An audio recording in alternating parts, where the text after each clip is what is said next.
2021 में मैंने heavy breast implants डलवाए थे, ये सोचकर कि बड़े अच्छे लगते हैं। तब मुझे लगा था कि मैं बहुत स्ट्रॉन्ग हूँ मेंटली एंड फिज़िकली, और क्योंकि मैं बहुत स्ट्रॉन्ग हूँ इसलिए मैं इन हेवी ब्रेस्ट इम्प्लांट्स को झेल सकूँगी।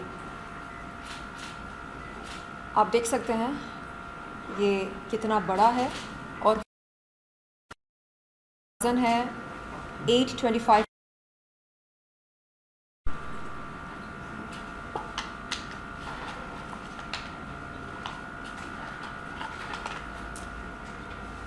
दो 2021 से 10 नवंबर तक मैं लगातार क्रॉनिक पेन से जूझ रही थी। Chronic neck pain, shoulder pain, back pain, chest pain, shortness of breath, brain fog, इस तरह के सिम्टम्स से मैं जूझ रही थी। मैंने कई सारे मेडिकल इन्वेस्टिगेशंस करवाए। पता चला कि फसाद की जड़ ये हेवी ब्रेस्ट इम्प्लांट्स हैं। आप यकीन नहीं करेंगे, ये हेवी ब्रेस्ट इम्प्लांट्स निकलवाने के बाद मेरा 2 किलो वज़न कम हुआ। 2 किलो। आप अनुमान लगा सकते हैं कि मुझे कितनी राहत मिली होगी। मुझे न केवल दर्द से राहत मिली बल्कि नकलीपन से भी छुटकारा मिल गया। आज एकांत में मैं बैठकर ये सोचती हूँ कि जब हमारे नेचुरल ब्रेस्ट्स इतने सुंदर लगते हैं, ऐसे में हम हेवी ब्रेस्ट इम्प्लांट्स क्यों डलवाते हैं? आखिरकार ज़रूरत क्या होती है? इस तरह का डिसीजन लेने की ज़रूरत क्या होती है? कहीं ना कहीं मेरे ख़्याल से हम एक्सटर्नल वैलिडेशन की चाहत में, लोगों की अप्रिशिएशन पाने की चाहत में, सोशल मीडिया पर लाइक्स एंड व्यूज़ पाने की चाहत में इस तरह के इर्रेशनल डिसीजंस लेकर अपनी ज़िंदगी को जोखिम में डालते हैं। लेकिन अब मैंने ये फ़ैसला लिया है कि अब मुझे अपनी बॉडी के साथ किसी भी किस्म का कोई खिलवाड़ नहीं करना है। बहुत हो चुका है, अब बस इनफ इज़ इनफ। ये जो परसेप्शन बनाया गया है कि the ultimate vital statistics of a sex bomb or a bombshell are 36, 24, 36, ये जो vital stats सेट हुए हैं आज की समाज में, इन्हें सेट किसने किए? हम ऐसा क्यों मानते हैं कि 36, 24, 36 ही एक आवर ग्लास फिगर के स्टैट्स होते हैं? इससे हटकर अगर आपके स्टैट्स हों तो वो फिगर परफेक्ट नहीं होता है। कौन तय करता है कि परफेक्ट फिगर क्या होना चाहिए और क्या नहीं? मैं कहती हूँ इनफ इज़ इनफ। बहुत हो चुका है। It is time that we start, it is high time we started embracing our authenticity, our realness, and it is high time that we started taking pride in who we really are and how far we have come. बजाय ये कि अरे शायद मेरे breast छोटे हैं, शायद मेरी नाक छोटी है, शायद वो, बजाय ये सब सोचने के हम ये भी तो सोच सकते हैं कि मैं जो भी हूँ, जैसी भी हूँ, भगवान की क्रिएशन हूँ, परफेक्ट हूँ, उनकी नज़र में परफेक्ट हूँ। लगता है कि मानसिकता में बदलाव लाने की हमें सख्त ज़रूरत है। और जब तक ये बदलाव हम ना लेकर आएँ तब तक हम इसी तरह सोशल मीडिया पर रॉन्गली इन्फ्लुएंस होते रहेंगे, है कि नहीं? मेरे डॉक्टर ने मुझसे पूछा सर्जरी के बाद, जब मैं बेहोशी की हालत से होश में आई, उन्होंने कहा कि आपके नेचुरल ब्रेस्ट्स ब्यूटीफुल हैं, सुंदर हैं, तो क्यों आप 4 साल लगातार 825 + 825 1650 ग्राम्स को अपने सीने में लेकर जी रहे थे? It is not easy. सुबह शाम इनके साथ जीना, उठना, बैठना, चलना, डांस करना, जिमिंग करना, इट इज़ नॉट ईजी। तो आखिरकार ऐसी क्या मजबूरी थी? मजबूरी ये थी कि कहीं ना कहीं मैं चाह रही थी कि मुझे ज़्यादा अप्रिशिएशन मिले, कहीं ना कहीं मैं चाह रही थी कि मुझे एक्सटर्नल वैलिडेशन मिले। लेकिन अब नहीं, मैं तौबा तौबा करती हूँ।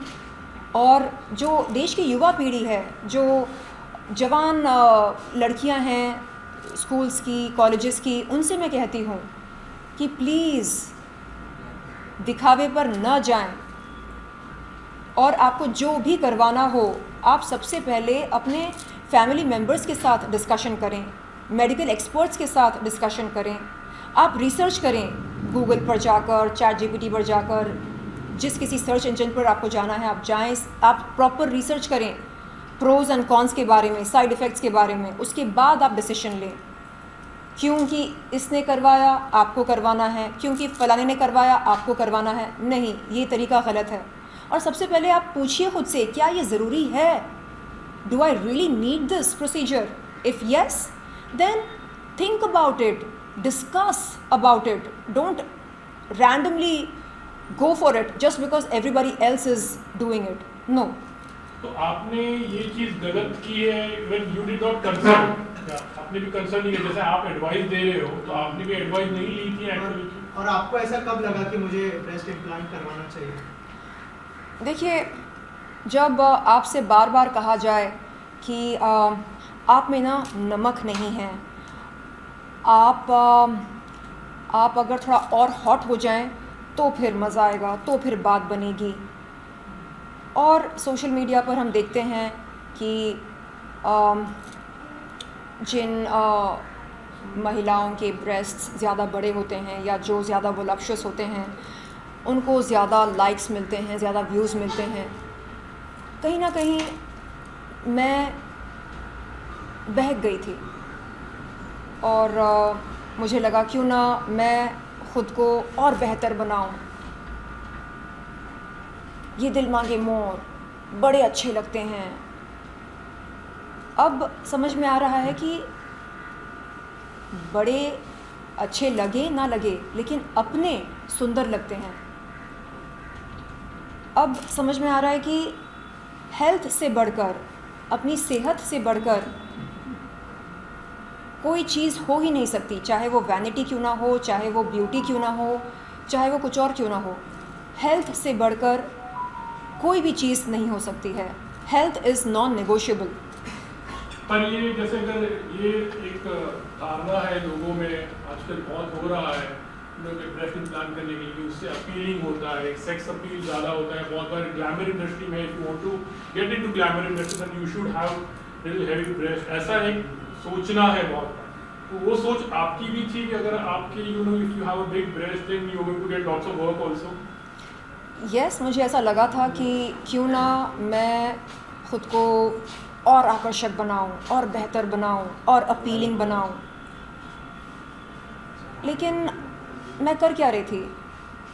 मैं अपनी ज़िंदगी को और ज़्यादा कॉम्प्लिकेटेड बना रही थी। अगर इतने हेवी ब्रेस्ट इम्प्लांट्स मेरे सीने में नहीं होते तो शायद chronic back pain, chronic neck pain, chronic shoulder pain, chronic chest pain, shortness of breath, brain fog वगैरह वगैरह जैसे साइड इफ़ेक्ट्स मुझे नहीं हुए होते। तो सवाल ये है, what is the price that you are willing to pay to look extraordinary? Are you willing to live with chronic pain? क्या आपको chronic pain के साथ जीना मंजूर है?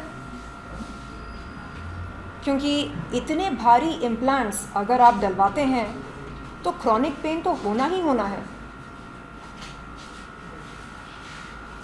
और क्या आप शर्लिन जी 4 साल का जो पीरियड था उसके जी। अंदर क्या क्या प्रॉब्लम्स आपने फेस की, अगर उस बारे में अगर कुछ शेयर करें? यही शुरुआत में तो मैं सोचती थी मैं बहुत स्ट्रॉन्ग हूँ, I am a strong girl, I can take any kind of pain, मैं मेंटली स्ट्रॉन्ग हूँ, फिज़िकली स्ट्रॉन्ग हूँ और मैं हर पेन को बर्दाश्त कर सकती हूँ।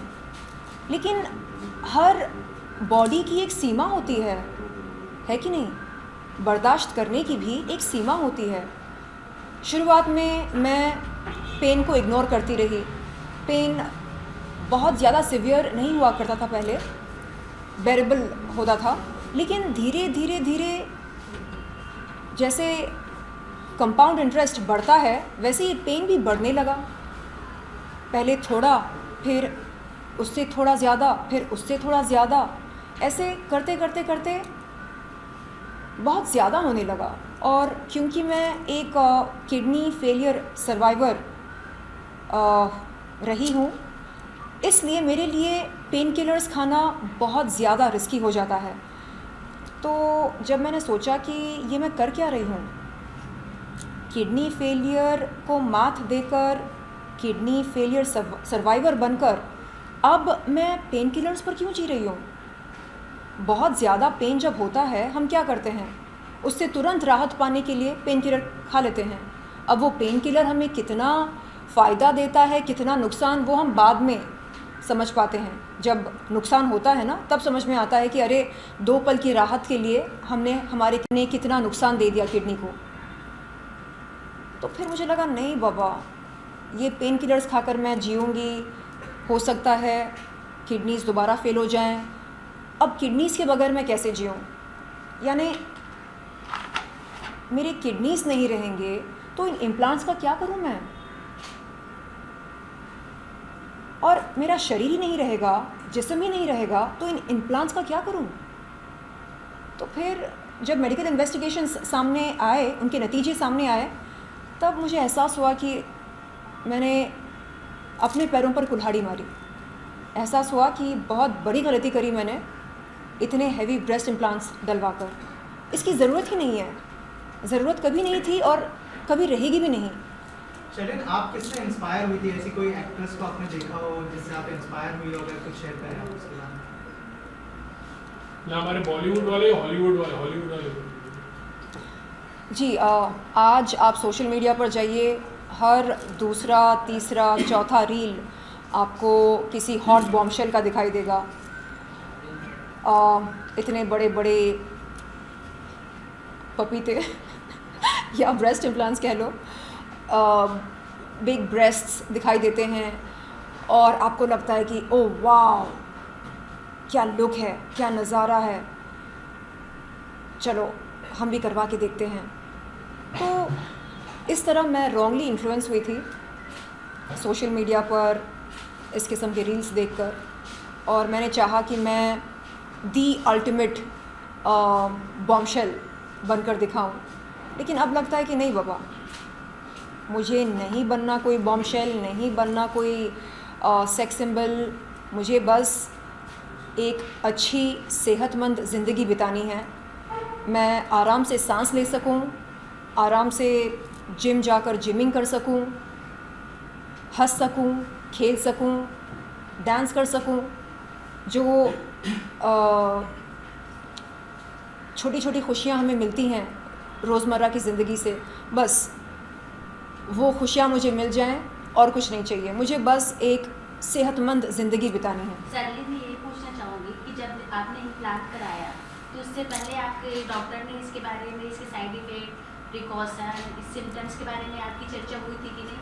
और कितने दिनों बाद आपको सिम्टम्स दिखाई देने लगे पेन वाले? जी, शुरुआत में मेरे सर्जन ने बोला था कि देखिए ये साइज़ आपके लिए ठीक नहीं है। मैंने कहा नहीं डॉक्टर, ये दिल मांगे मोर बड़े अच्छे लगते हैं।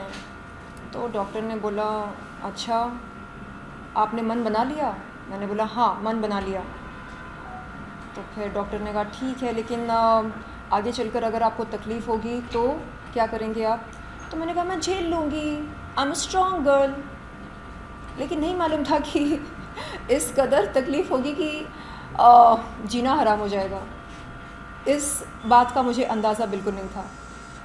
और कितने समय बाद इसके सिम्टम्स स्टार्ट हो गए आपको?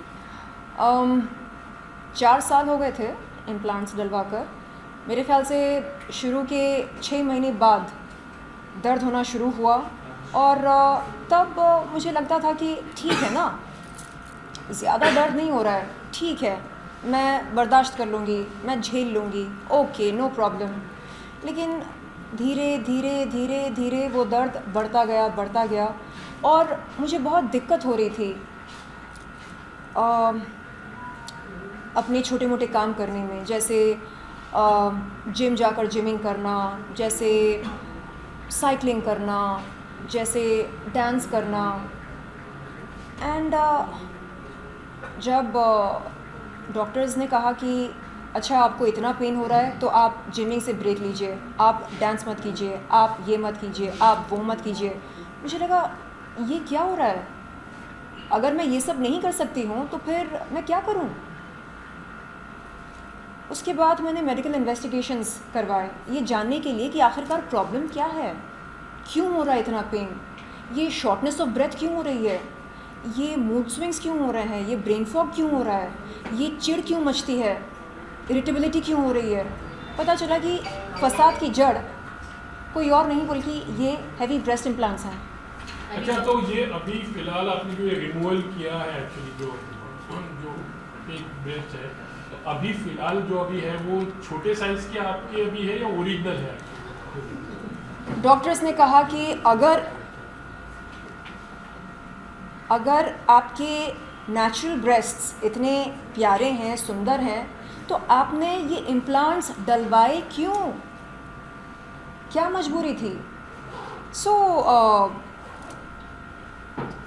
मैं निशब्द हो गई थी जब इस तरह का सवाल मेरे सामने रखा गया था।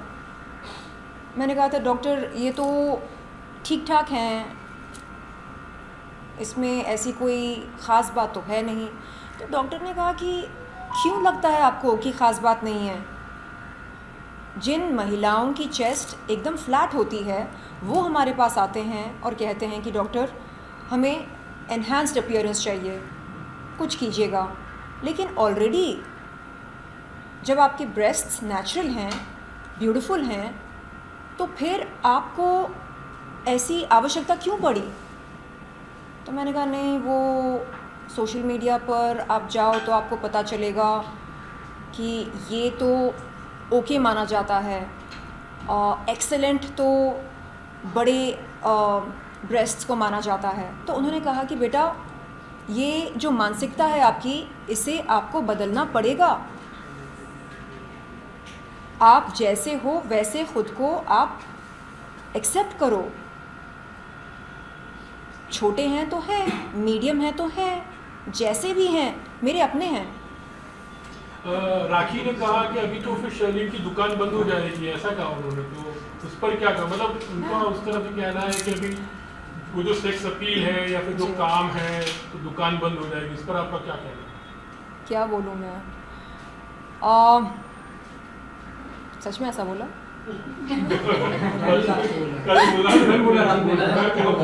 है कह दो कि तुमने ऐसा कुछ नहीं बोला। ये भी बोला है कि आप बहुत अच्छी हो। ऐसा बोला? हाँ। Very sweet. देखिए वो आपकी, हाँ, अगर उन्होंने ये कहा अच्छा तो दुकान बंद हो जाएगी। हाँ। आपको तो पता है वो उटपटांग बातें करती हैं और हमारा दिल बहलाती हैं, काफ़ी मनोरंजन होता है हमारा उनकी बातें सुनकर। I wish her all the best and उनको भी पता है कि एक कलाकार की दुकान केवल और केवल उनकी सीने से नहीं चलती है। एक कलाकार की दुकान उनकी स्किल सेट के आधार पर चलती है, और स्किल सेट मेरे पास क्या है क्या नहीं ये आप सबको बेहतर मालूम है। आपने राखी से कुछ बात हुआ? मैं मानता हूँ राखी जी का कुछ फ़ोन नहीं आया आपको? हाँ, जब उन्होंने मेरा वो रील देखा था जिसमें मैंने अपने क्रॉनिक पेन के बारे में बात किया था, उस रील को देखकर उन्होंने कॉल किया था उस वक्त मैं अस्पताल में थी, उनका कॉल रिसीव नहीं कर पाई। सर्जरी के बाद बेहोशी की हालत से जब मैं होश में आई तब मैंने अपना व्हाट्सएप चेक किया, उनका बड़ा प्यारा मैसेज आया, कहा कि कहाँ हो तुम, क्या हो गया तुम्हें, तुम ठीक तो हो, मैं आऊँ क्या मिलने। आई सेड नहीं आई एम फाइन, अभी सब ठीक हो गया है। तो very soon I would like to catch up with her और कस के नहीं, आराम आराम से झप्पी देना चाहूँगी। और यस, जो हमारी पुरानी यादें हैं वो ताज़ा करना चाहूँगी, जो खिटपिट वो करती रहती है मेरे साथ। सो या शर्जिन जी, यहाँ पर सबसे इम्पोर्टेंट बात ये है because this is very bold decision. Once you are habituated with something, बहुत एक करेज लगता है इस तरह का डिसीजन लेने में जी। और ऐसे बहुत सारे लोग हैं जो इस तरह का क्रॉनिक पेन और प्रॉब्लम्स झेल रहे होंगे, लेकिन बिकॉज ऑफ इनसिक्योरिटी वो ये डिसीजन लेने उनके लिए टफ होता होगा, क्योंकि वो एक हैबिचुएटेड हो गए हैं कंडीशन के साथ। उनके लिए आप क्या मेक एंड ब्रेक पॉइंट क्या बताना चाहेंगे आपके लिए था, और क्या वाकई जैसे ही आपको डॉक्टर ने बोला कि आप रिमूवल करवा लीजिए, इमीडिएटली आप रेडी हो गई या आपको भी वो इनसिक्योरिटी आई? ब्रेस्ट इम्प्लांट्स निकलवाने का डिसीजन मेरा खुद का था, क्योंकि जो क्रॉनिक पेन हो रहा था वो बर्दाश्त के बाहर हो गया था। तो जब मैंने अपने डॉक्टर्स को कॉल करके कहा कि डॉक्टर्स मैं तंग आ चुकी हूँ इस तरह पेन किलर्स खाकर, और इस क्रॉनिक पेन के साथ अब मुझे नहीं जीना है, मुझे राहत चाहिए, छुटकारा चाहिए वंस एंड फॉर ऑल, तो मैं आ रही हूँ और आप प्लीज़ निकाल दीजिए ये जो पहाड़ है मेरे सीने पर, इन्हें निकाल दीजिए। मुझे ये एक्सेस बैगेज नहीं चाहिए, ये बोझ नहीं चाहिए। मुझे एकदम एक बटरफ्लाई की तरह जीना है, एकदम लाइट होकर, you know, with no excess baggage. तो डॉक्टर्स ने कहा कि सोच लीजिए, क्योंकि फिर आप अगर इस डिसीजन को रिवर्स करना चाहेंगी तो बहुत रिस्की हो जाएगा, बहुत मुश्किल हो जाएगा हमारे लिए और आपके लिए भी। आई सेड नहीं, तय कर लिया मैंने, नहीं चाहिए, नहीं चाहिए, नहीं चाहिए। आपने अभी कहा कि ब्रेस्ट इम्प्लांट करने के बाद में मैं ज़्यादा खूबसूरत दिख सकूँ जी, और बॉलीवुड में शायद कुछ काम ज़्यादा मिले, जी। तो उसका कुछ फ़ायदा हुआ था आपको? देखिए, अटेंशन बेशक मिलता है जब आप ख़ुद को एक एक्स्ट्राऑर्डिनरी तरीके से पेश करते हैं, लेकिन वो अटेंशन पल भर का होता है। और मैंने हमेशा से ख़ुद को एक कलाकार के रूप में दर्शाना और पेश करना बेहतर समझा। तो एक कलाकार के लिए उसका औजार क्या होता है, ये तो नहीं होता है एक कलाकार का औजार। ये होता है क्या? यानी क्या जनता हीरोइन के कप साइज़ की जानकारी प्राप्त करने के बाद ये तय करती है कि उस हीरोइन की फ़िल्म देखनी है या नहीं देखनी है? अगर हीरोइन का कप साइज़ डबल-D हो तो जनता जाकर उनकी फ़िल्म देखेगी, और अगर B हो या C हो या A हो कप साइज़ तो जनता उनकी फ़िल्म नहीं देखेगी? ऐसा नहीं होता है, करेक्ट? तो कप साइज़ का एक कलाकार की क्षमता के साथ कोई कनेक्शन नहीं है। और मुझे समझ में आने लगा कि अगर मुझे ख़ुद को एक कलाकार के रूप में पेश करना है, दर्शाना है, तो फिर इन चीज़ों की ज़रूरत ही नहीं है। सच्चाई और ऑथेंटिसिटी, यही एक कलाकार के सबसे बड़े औजार होते हैं। अगर आपके पास सच्चाई ना हो तो आप क्या बेच रहे हैं? एक कलाकार के तौर पर, कलाकार के रूप में आप क्या बेच रहे हैं? नकलीपन। नकलीपन तो चलता नहीं है मार्केट में। और क्या बेच रहे हैं आप? इनसिक्योरिटी। अरे देखो ना, इनसिक्योरिटी के चलते हमने ये डलवा लिए। क्या मैसेज आप दे रहे हैं समाज को कि देखिए हम इनसिक्योर हुए और हमने ये डलवा लिए, अगर कभी आप इनसिक्योर फील करें तो आप भी डलवा लीजिए। ये मैसेज आप दे रहे हैं? नहीं, समाज को चाहिए असलीपन। आप जैसे हैं ख़ुद को वैसे ही पेश करें। This is a very bold decision what you have taken actually. I don't think so कि कोई सामने आकर मतलब सामने से कहे कि वाज अ मैंने एक फेक मतलब ब्रेस्ट इम्प्लांट किया हुआ है. जी. So when did you really think like you should come in the front and talk boldly about this? Because I don't think so कि किसी ने इतनी हिम्मत करके कहा है, क्योंकि किसी भी कहे तो पता नहीं मतलब it's not a fake. Like, I have not done any. I have not gone under the knife actually. या ये आज का एक ट्रेंड बन चुका है ये कहना कि आई एम ऑल नेचुरल, मैं तो पैदाइशी खूबसूरत हूँ, खूबसूरत रही हूँ वगैरह वगैरह. देखिए, मैं नहीं कहती कि आप अपनी खूबसूरती को एनहेंस ना करें. क्यों ना करें, बेशक करें. स्किन प्रोसीजर्स करवाइए, स्किन ट्रीटमेंट्स करवाइए अपनी स्किन को बेहतर बनाने के लिए, है ना. ये ट्रीटमेंट्स आए हैं मार्केट में जिसके चलते आप अपने चेहरे को एकदम स्मूथ जस्ट लाइक बटर करवा सकते हैं, ग्लो लेकर आ सकते हैं स्किन में. बेशक कराइए, लेकिन ये जो लाइफ चेंजिंग डिसीशंस होते हैं जैसे इम्प्लांट्स डलवाना या शरीर के साथ छेड़छाड़, मतलब क्या उसको क्या बोलते हैं, छेड़छाड़ बोलते हैं ना, या शरीर को चीरना, ये एक लाइफ चेंजिंग डिसीजन होता है. करेक्ट. तो आप जब भी कोई सर्जरी करवाते हैं, इन्वेजिव सर्जरी, उस वक्त आपके शरीर को चीरा जाता है. करेक्ट. उसके अंदर कोई ना कोई इम्प्लांट डाला जाता है. तो इन्वेजिव प्रोसीजर्स करवाने से पहले आप 1000 बार अपने फैमिली मेम्बर्स के साथ डिस्कशंस करें, मेडिकल एक्सपर्ट्स के साथ डिस्कशंस करें, प्रॉपर रिसर्च करें. ऐसे ही मन बनाकर आप ना जाएं कि नहीं मैंने तो बस सोच लिया. ऐसे नहीं होता है. तो आज हम देखते हैं कि कैसे सोशल मीडिया पर ख़ास तौर पर युवा पीढ़ी बहुत ज़्यादा इन्फ्लुएंस हो रही है अपीयरेंस को लेकर, लुक्स को लेकर. उन्हें लगता है कि बस यही चलता है मार्केट में और कुछ नहीं. नहीं, मार्केट में बहुत कुछ चलता है.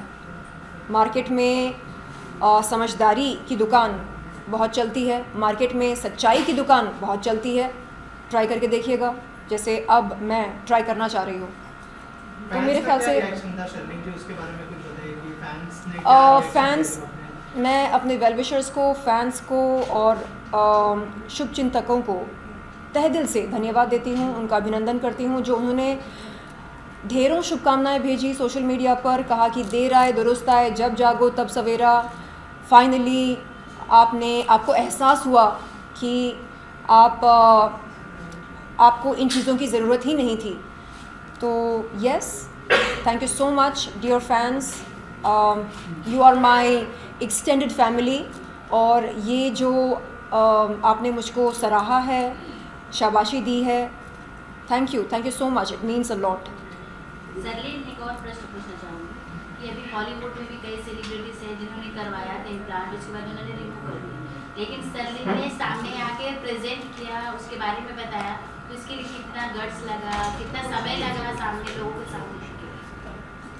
देखिए, आप जब ऑथेंटिसिटी, इंटेग्रिटी, इन इमोशंस के साथ जुड़ जाते हैं. ऑथेंटिसिटी का मतलब क्या? सच्चाई, असलीपन, नो नकलीपन, ओनली असलीपन. अब मैं चाह रही हूँ कि मैं ना फिलर्स का सहारा लूँ, ना इम्प्लांट्स का सहारा लूँ. मैं बस खुद को जैसी मैं हूँ उस रूप में स्वीकार करूँ और हर सुबह जैसे ही मैं उठूं ईश्वर को धन्यवाद दूं, ये कहकर कि थैंक यू जो आपने मुझे अच्छी सेहत दी है, मेरी सांसें चल रही हैं, मेरी किडनीज़ सलामत हैं और मेरे ब्रेस्ट्स सुंदर हैं, जैसे भी हैं, छोटे हैं, बड़े हैं, ऐसे हैं, वैसे हैं, जैसे भी हैं, सुंदर हैं. थैंक यू जो आपने मुझे ये प्यारी बॉडी दी है. Thank you. तो इस तरह अगर हम ग्रैटिट्यूड के साथ अपना दिन शुरू करते हैं, वो दिन मंगलमय होना ही है. और मैं चाह रही हूँ कि हम सब, ख़ास तौर पर युवा पीढ़ी, ये जान लें, समझ लें कि दिस इज़ सुपरफिशियल, ये सुपरफिशियल है, ये आपका ज़रिया नहीं बन सकता है लाइक्स और व्यूज़ पाने के लिए। नो, आप समाज के सामने अपना असलीपन पेश कीजिए, आप जो भी करें दिल से करें, और आपका कंटेंट लोगों को पसंद आएगा। क्यों नहीं आएगा? क्योंकि हम सबको अच्छा लगता है जब कोई अपने दिल से बात करता है, जब कोई चीज़ दिल से कही जाती है या करी जाती है, उसे लोग सराहते हैं, पसंद करते हैं। क्या लगता है कि आप थोड़ा नेगेटिव, आई मीन जो टेक्नोलॉजी है आजकल आपके साथ ऐसे हुआ है, पर अगर हो सकता है कि other people might not be facing all the body differs actually, जी, सबका अलग अलग रिएक्शन होता है, जी। हर एक की बॉडी की कैपेसिटी अलग अलग होती है, तो आप थोड़ा साइंस के खिलाफ जा रहे हैं या फिर जो लोग कर रहे हैं उसके थोड़ा सा खिलाफ हो फिर? ना, मैं सिलिकॉन इम्प्लांट्स के ख़िलाफ़ नहीं हूँ, ना ही फिलर्स के ख़िलाफ़ हूँ, ना ही साइंस के ख़िलाफ़ हूँ। मैं ये कहती हूँ कि अगर किसी चीज़ की ज़रूरत हो, चाहे वो करेक्टिव सर्जरी हो, चाहे वो कुछ और हो, आप प्लीज़ उसके बारे में चर्चा करें। आपने सोशल मीडिया पर किसी को कोई सर्जिकल प्रोसीजर करवाते हुए देखा और आपने उसका रिज़ल्ट देखा और फिर आपने मन बना लिया ये कहकर कि बस मुझे भी करवाना है, उसने करवाया, वो बहुत सुंदर लग रही है, अब मुझे भी करवाना है।